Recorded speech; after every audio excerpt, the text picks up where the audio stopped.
E o tema do nosso programa de hoje é inspiração. Este tema, inspiração, que nós falaremos hoje, é muito importante para o entendimento de todos os mecanismos e das realidades da inspiração. A inspiração que tanto se fala, a inspiração que tanto se discute, mas que, em geral, não se sabe realmente o que ela é e como funciona tanto em nós como nas demais pessoas. Inspiração é o ato ou o efeito de inspirar ou de ser inspirado. E como nós sempre falamos em nossos programas, todo efeito é decorrente de uma causa. E existe sempre uma lei que rege a relação entre a causa e o efeito. Nada é casual, mas sim tudo é causal. Tudo tem sempre uma causa, tudo tem sempre um motivo, tudo tem sempre uma origem. A causa origina-se, portanto, sempre no espírito, e o efeito ocorre normalmente na matéria, ou no nosso mundo, no mundo dos efeitos. E existe uma lei inexorável que rege esta relação entre a causa e entre o efeito, que é exatamente a lei do equilíbrio universal, conhecida popularmente como a lei do karma ou a lei de causa e efeito. O entendimento deste princípio universal, e é universal porque é válido em qualquer ponto, em qualquer local do universo e também em qualquer sistema evolutivo e também em todos os reinos evolutivos, no mineral, no vegetal, no animal e no hominal, e permite, portanto, o entendimento real do que é a inspiração. A inspiração é percebida por nós como uma espécie de sugestão de origem transcendental ou de origem psíquica, que nos orienta para nós criarmos ou para fazermos algo na vida. É conhecida também como estro, ou um tipo de entusiasmo forte que nos impulsiona para uma criação artística, para expressarmos momentos de genialidade, momentos de inspiração criativa em todas as linhas que existem, na ciência, na religião, na filosofia e muito comumente e principalmente na arte, como por exemplo na pintura, na escultura, no teatro, na pintura, na dança e também na música. Esta força inspiradora é a força que marca, é a força que dá aquela patente a gênios, artistas, escritores, músicos, compositores, cientistas, líderes espirituais, propagandistas e pessoas importantes, pessoas de sucesso que realmente adquirem este sucesso em qualquer ramo da vida, em qualquer atividade que se propõe a fazer. A inspiração é a mãe da criatividade, é a mãe da inovação. Na filosofia, a inspiração é a própria mãe da inteligência, como princípio espiritual e abstrato, considerado como a fonte de toda a nossa intelectualidade. Na psicologia, a inspiração é a própria fonte da inteligência, que permite a capacidade de resolver situações novas, situações imprevistas, com bastante rapidez, com êxito e também com eficácia. Existe muita confusão, no entanto, entre inspiração e mediunidade, que é importante nós esclarecermos agora, nesse momento, para que você se posicione a respeito. A mediunidade inferior, ou a mediunidade comum inconsciente, é um estado de ser passivo, onde a pessoa que entra nesse processo, que é o médium, fica exposto a qualquer entidade do plano astral ou ainda do plano mental. E como esta pessoa, o médium, está inconsciente, ele não sabe nada do que faz, nada do que está ocorrendo e desconhece totalmente as forças envolvidas e também as entidades que estão ali se manifestando. Neste caso, o médium fica em estado de obsessão temporal. E após este período de tempo, porque é temporal, que este médium fica sob obsessão ou até mesmo possuído, não se lembra de nada do que realmente aconteceu. Este estado é perigoso e não é aceito pelos verdadeiros espíritas que buscam sempre uma mediunidade diferente, uma mediunidade consciente, uma mediunidade participativa de todos os acontecimentos anímicos ou da alma que se desencadeiam e que se desenvolvem nas chamadas sessões espíritas. Uma outra, que é a verdadeira mediunidade espírita, é diferente. Ela é estudada, acompanhada, ela é uma mediunidade trabalhada, desenvolvida, sempre com orientação de espíritas experimentados. E nesse caso, nunca ela é buscada como uma mediunidade inconsciente, mas sempre e sempre é buscada a mediunidade consciente, onde o médium é ativo, o médium é participativo e ele não entra em processos de possessão e até mesmo de obsessão. Ele torna-se simplesmente um intermediário nestas manifestações que ocorrem com desencarnados, com encarnados ou pessoas vivas, com entidades diversas do mundo astral, com elementais, com devas e anjos, através das leis que regem o mundo astral e também o mundo mental. E como tudo é polar, e como existem também entidades boas e entidades más, para que seja garantida sempre a manifestação de entidades positivas e evolutivas, todo este processo de uma verdadeira mediunidade é realizado sob a proteção de Jesus, que é o médium dos médiuns, e sob o manto protetor do próprio Evangelho. Este é o verdadeiro espiritismo, conhecido como mesa branca, um espiritismo orientado pela própria Federação Espírita, que nós tanto gostamos, admiramos e também respeitamos. E um terceiro seria a inspiração verdadeira, que é bem diferente da mediunidade comum inconsciente. E pode ser altamente desenvolvida esta inspiração pela verdadeira mediunidade, e pode ter a sua origem emanada de diversos processos, de diversos mecanismos chamados de metafísicos ou suprassensíveis, sendo que 3 mecanismos ou processos são os principais. Primeiro, a inspiração, ela pode vir de mestres das 7 linhas evolutivas, que na missão dos 7 raios de luz, que nesta missão, como um verdadeiro arco-íris de consciência, realmente trazem todo este conhecimento e inspiram aqueles que trabalham na obra do Eterno na face da Terra. Mestres como Najib, Capac, Germanos, Hilarião, Serapis, Kuthumi, Moria, Djwhal-Khul e tantos outros. Mestres estes que trazem conhecimentos àqueles que trabalham na obra do Eterno na face da Terra com seus sagrados conhecimentos. A inspiração vinda dos mestres é sempre consciente. O inspirado é consciente de tudo aquilo que ele faz, do que realmente está acontecendo e sabe também a quem é que ele está emprestando os seus órgãos humanos para a expressão oral ou a expressão escrita desta inspiração recebida. A pessoa acompanha, segue tudo o que ocorre com muito interesse, participa e se recorda de tudo com clareza. Clareza esta maior ainda do que a própria fixação normal que a pessoa tem no seu estado normal, acordado ou de vigília. Estes são os mestres ascensionados que inspiram realmente a própria humanidade. No espiritismo mais elevado, tudo isso corresponde a estados de mediunidade superior, onde ocorrem do mesmo modo por mecanismo de intuição todas as revelações, conhecimentos superiores e até mesmo profecias.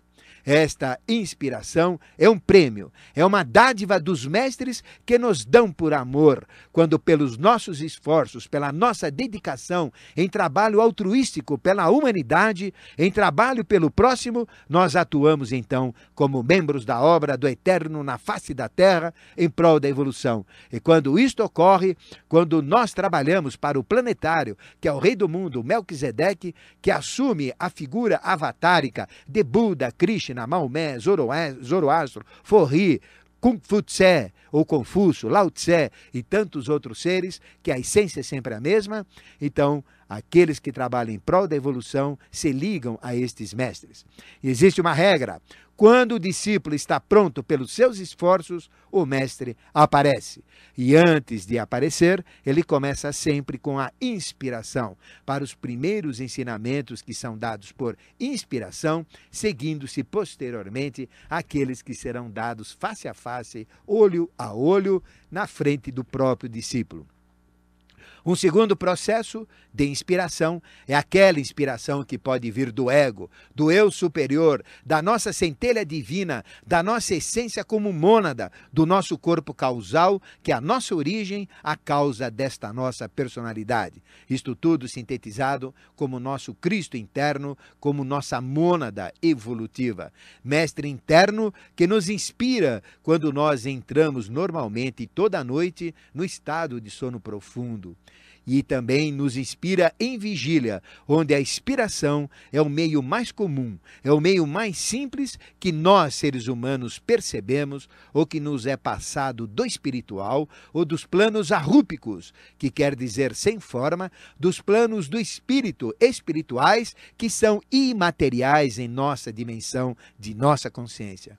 Estes planos são o plano mana superior, ou mental abstrato, o mental superior, sem necessitar de raciocínio, dedução, de lógica, de forma, de nome, de qualquer atributo. A gente sabe porque sabe e adentra diretamente na essência do conhecimento. Este é o plano manas superior, ou mental abstrato.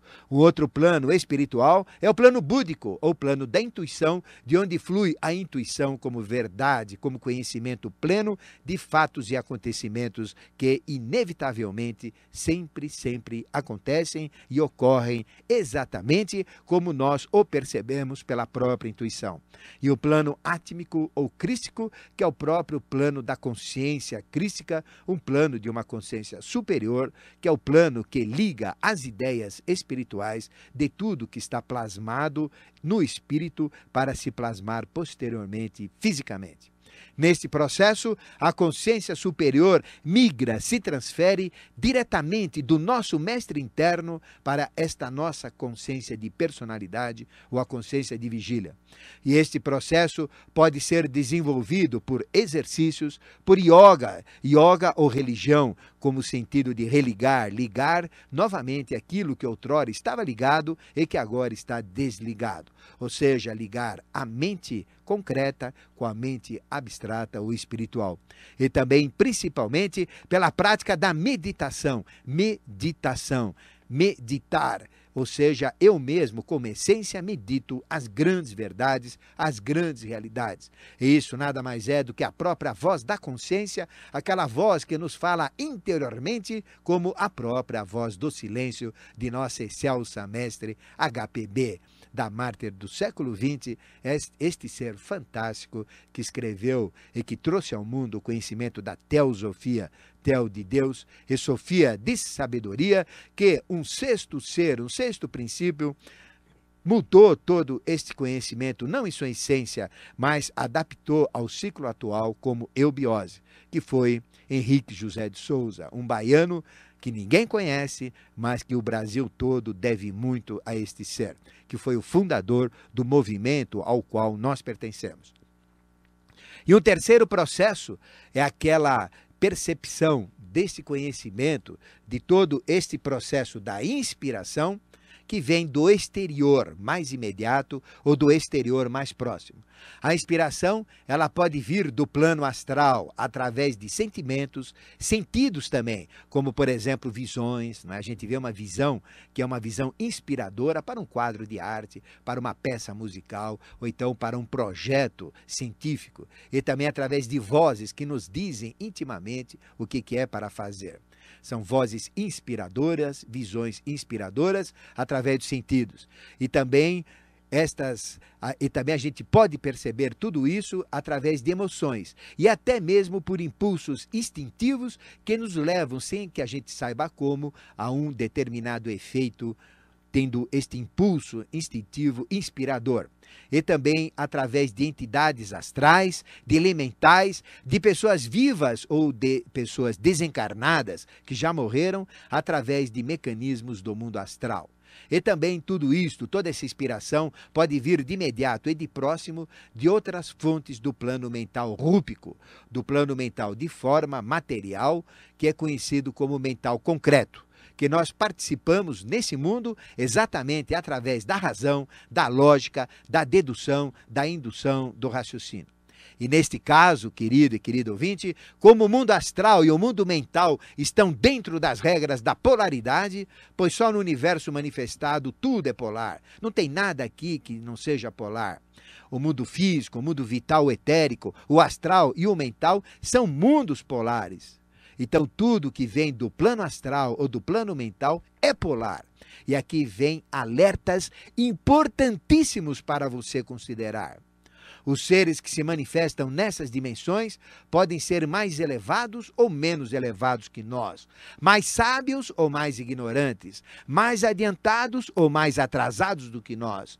E as inspirações podem ser, portanto, evoluídas ou involuídas, ou seja, levam para trás, regridem. E aqui cabe uma triagem. Nós devemos realmente escolher sempre todas aquelas manifestações, todas aquelas inspirações que realmente possam agregar valor ao nosso ser, possam agregar sabedoria, conhecimento e principalmente consciência. Existem pessoas que recebem conhecimento de índios primitivos, quando na realidade ele é um engenheiro, ele é um filósofo, ele é um químico, é um advogado, é um industrial, é um empresário. Quer dizer, não tem lógica algo disso, não é? Mas existem ensinamentos de pessoas realmente sábias, de pessoas que trazem agregado evolutivo. Então isso requer uma triagem de nossa parte, uma triagem daquele que está envolvendo-se diretamente nesse processo. Um outro ponto importantíssimo, nem sempre, eu vou repetir, nem sempre a sugestão, a inspiração é correta, é exata, é expressão de verdade.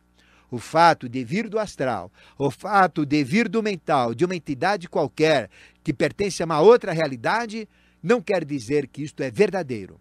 Muitos espíritas não experimentados, bem como as pessoas em geral que a gente conhece no dia a dia, acreditam piamente como verdade tudo aquilo que qualquer entidade passa do astral ou passa do mental. Isto é um tremendo erro, pois a verdade e a mentira existem também no plano astral e no plano mental.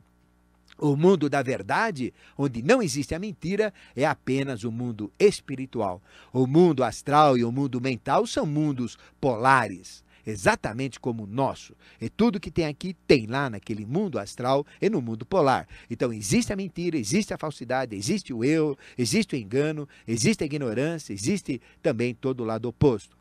E se uma entidade falou, se a entidade falou, é verdade. Não. Se a entidade falou, não quer dizer que é verdade. Nem sempre é, por possuir grau de consciência menor do que o nosso, como entidades de seres simples, sem cultura, e ainda mais entidades com nível consciencial ou nível de consciência superior ao nosso.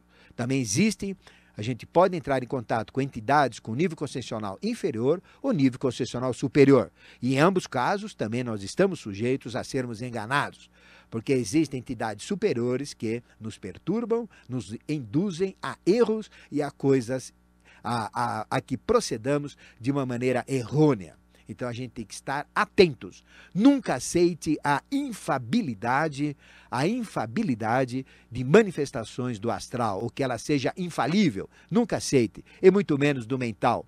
É importante que você apenas considere como infalível aquilo que realmente vem de planos espirituais, porque lá o que vem por mental abstrato, por intuição ou por percepção crística. E isso realmente é verdade e acontece, por isso que não muda.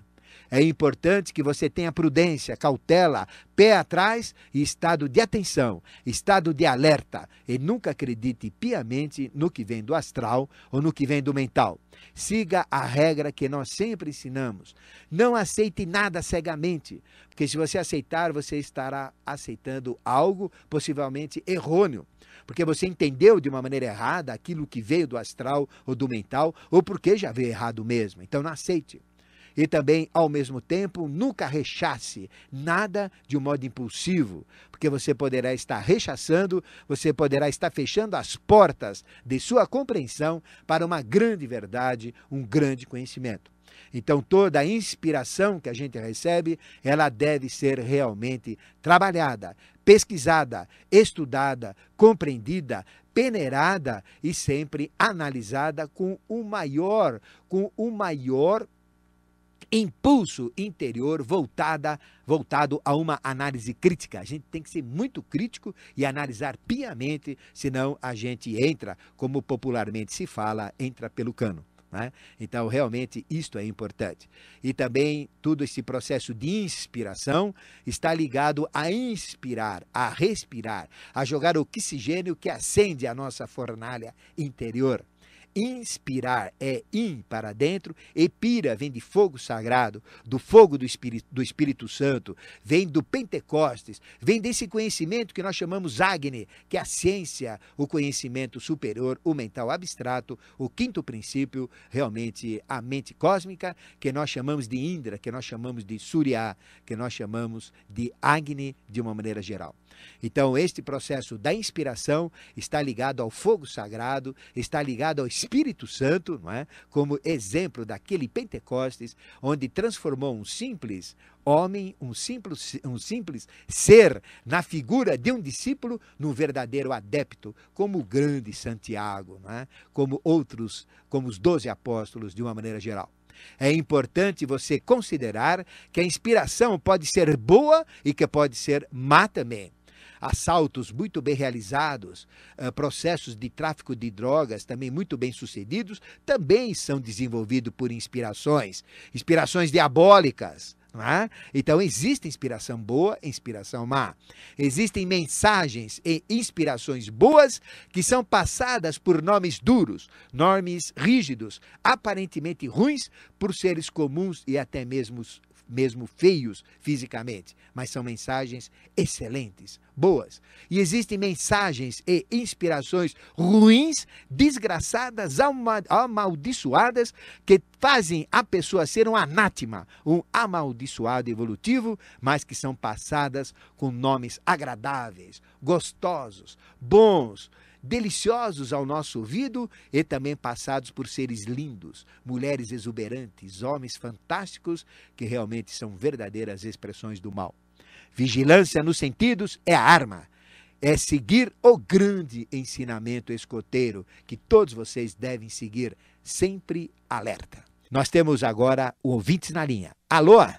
Professor? Sim, seu nome? Antônio Venega. Tudo bem, Antônio? Tudo jóia. Então, e você, o que você achou do tema de hoje, da inspiração? Eu achei muito bom e antes de tudo eu quero dizer uma coisa. Eu estou muito contente, né, em estar falando com o senhor hoje e rogo ao Eterno, né, aquele que nunca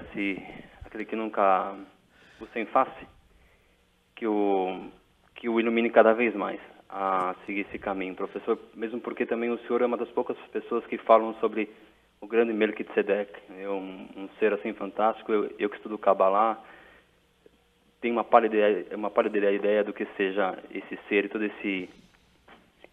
essa nossa missão aqui na Terra. Sim. E, bom, a minha pergunta, não sei se dá tempo, né, mas se não for para hoje, pode ser para outra vez.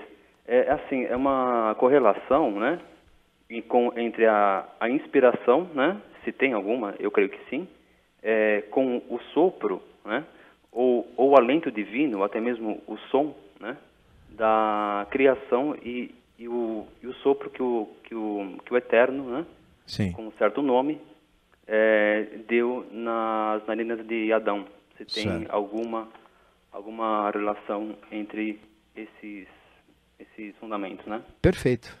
É isso. Então, vamos explicar, tá bom, Antônio? Tá ok, então. Um grande abraço a você. Pra você, E você, espero que seja um dos próximos clientes da Boi Gordo, né? Eu já até peguei o telefone aqui. É o 0800, né? Você pegou? Não, eu peguei o 5632, né? Isso, o 5632-2307, ou só o final 22, né? Isso mesmo. Então, tá bom. Tá ok? Então, vamos lá. Tá ok, então. Obrigado. Então. Obrigado a você, um grande abraço. Outra. Bom, realmente existe uma ligação direta da inspiração com tudo isso que você posicionou. Esse alento divino foi um primeiro processo de inspiração, porque inspiração também tem outro sentido, não é só aquele conhecimento que advém de um plano sutil e que cai dentro da nossa consciência. Na realidade, é uma transmigração de consciência, ou seja, existe um fio contínuo que é o fio de consciência.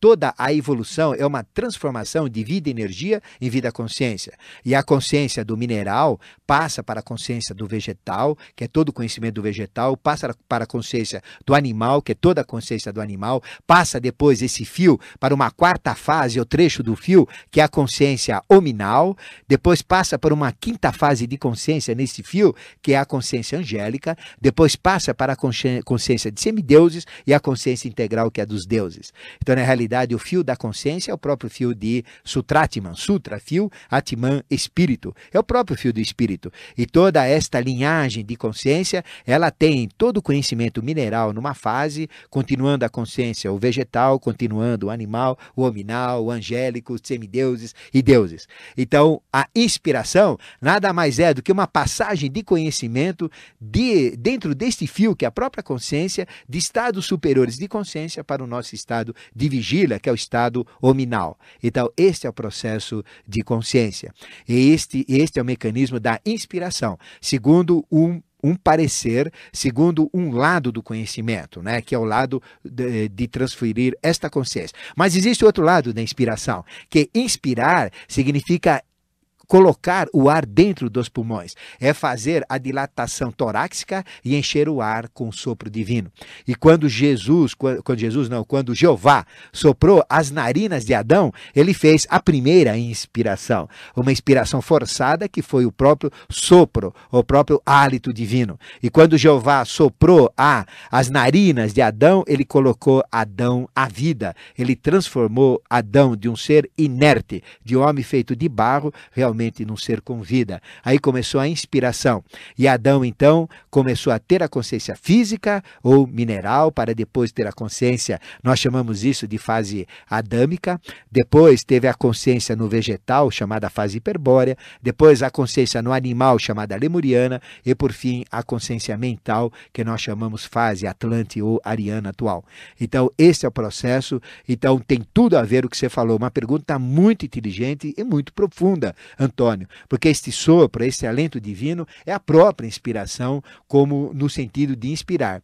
E quando a gente inspira, a gente joga oxigênio dentro, o oxigênio vai na célula, queima em cada célula o carbono e forma o gás carbônico. Então, cada célula que nós temos é uma fornalha, é um forninho, onde o oxigênio que a gente inspira vai para o sangue arterial, reage com o carbono, forma gás carbônico, é uma reação exotérmica que liberta calor.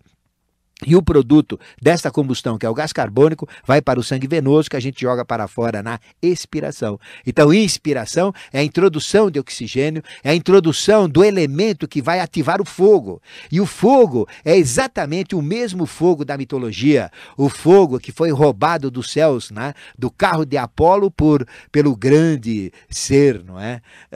Que foi o quinto senhor. Então, nós temos o Prometeu que roubou a chispa do carro de Apolo, que roubou o fogo dos céus e que doou aos homens. Este mito, na mitologia de Prometeu, este fogo nada mais é do que o fogo da inteligência. É o fogo realmente devorador, é este fogo realmente que devora a ignorância e que nos leva aos ápices da verdadeira realidade. E quando a gente trazer este fogo, ou trouxer este fogo em sua íntegra, a gente vira o próprio fogo, se torna um iluminado.